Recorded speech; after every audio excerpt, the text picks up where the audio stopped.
There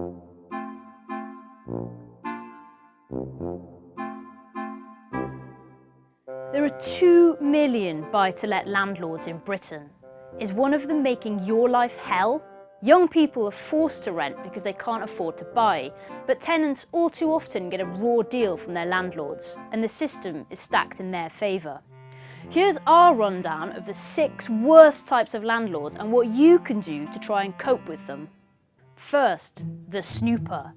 Is your landlady a warm but slightly intrusive pensioner who lets themselves in to check everything's okay?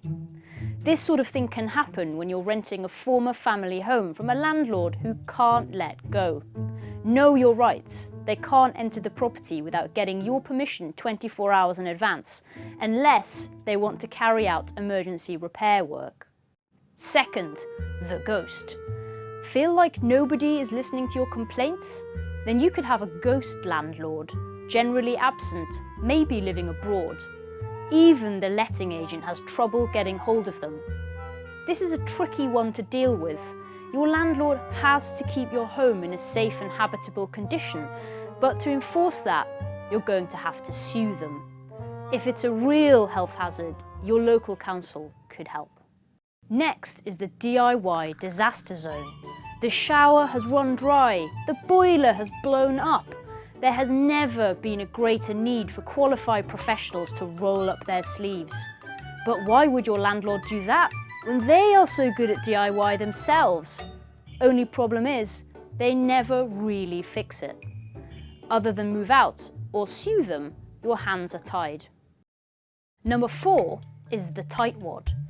This type of landlord strikes when you move out, accusing tenants of damaging the property and refusing to release your deposit.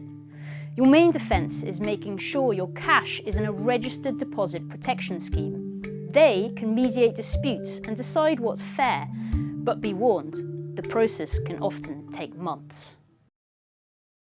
Then there's the commitmentphobe.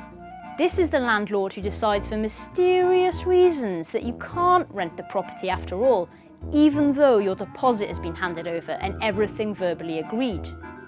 The letting agent is usually to blame for this one. Some insist you hand over a cash holding deposit to take a property off the market, but if the deal falls through, they should give you your money back straight away. If they don't, complain to the property ombudsman. Finally, the dumper. Did you complain once too often?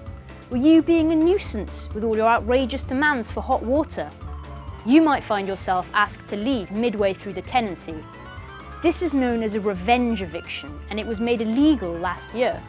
But tenants can still be asked to leave if they have a break clause in their contract, which many do. Always read the tenancy agreement very, very closely. I think it's wrong that other than taking legal action, moving out is the only solution for most of these problems. And even then, you could be left seriously out of pocket. Many landlords get it right, but tenants deserve a proper system for complaining about landlords who get it wrong.